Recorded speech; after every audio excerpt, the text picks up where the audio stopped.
Hello everyone. I'd like to welcome you to today's edition of the Our America channel. My name is Thornton Prayer. I'm a citizen, a patriot, and I care very deeply about the United States of America and the direction we're headed in. Today I'd like to talk about personal experience. And in particular, I'd like to talk about this tendency, and I've seen it quite a bit, it might be human nature for all I know, of people taking their own personal experience and thinking it extends to the entire planet. That everyone should feel this experience, should believe in this experience, and that's reality. And if you don't fit in that reality, if you don't have that experience, somehow you're not being part of humanity, and you might even be evil and deserve to die. And in the United States, we have a really strong tendency to do that. We have this rugged individualism type ethos. We have this whole mindset of self-improvement, high productivity, and those sorts of things are great.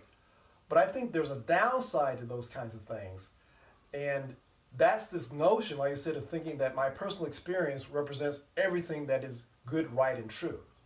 And so part of the conflicts that we're seeing politically, socially, economically, and so on in the United States today is that people are globalizing their own experience and then thinking that, well, that's the way things should be.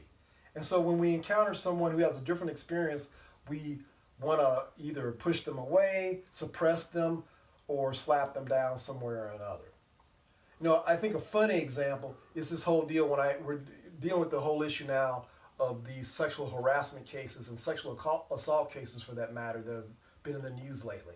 I think sexual harassment and sexual assault are a horrific thing. But one of the funniest things I've seen is that, usually it's a guy who's got a lot of money and power who's been accused of some of these acts, these heinous acts. And a friend of his, another guy, will say, well, I've known so-and-so for 20 years, and I can tell you he'd never do such a thing.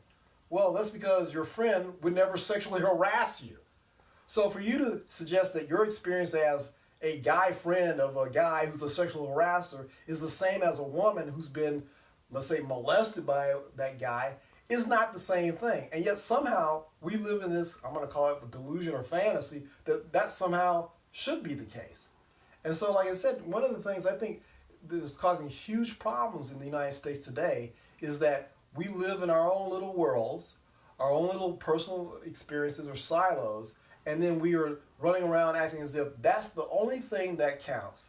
That's the only true, right, and real way to live. And if something doesn't fit into that, then somehow it's wrong or evil. I think social media has had a huge impact because social media has allowed us to, let's say, live in our own little worlds, so our personal experience gets amplified. It's like a gigantic mirror where everything where I look and everything I see reflects what I think is right. And that may be true on a certain level, but is that reflective, let's say, of reality? One of the things I try to do, I'm not perfect at this, but I try to at least listen and understand what's going on with other people, including people I vehemently disagree with. Not because I want to prove a point, but I'm simply trying to understand. So if you want to understand what's going on, or better yet, try to change what's going on, I'm going to ask that you look at your personal experience as a personal experience, not the total experience of all people, or should be.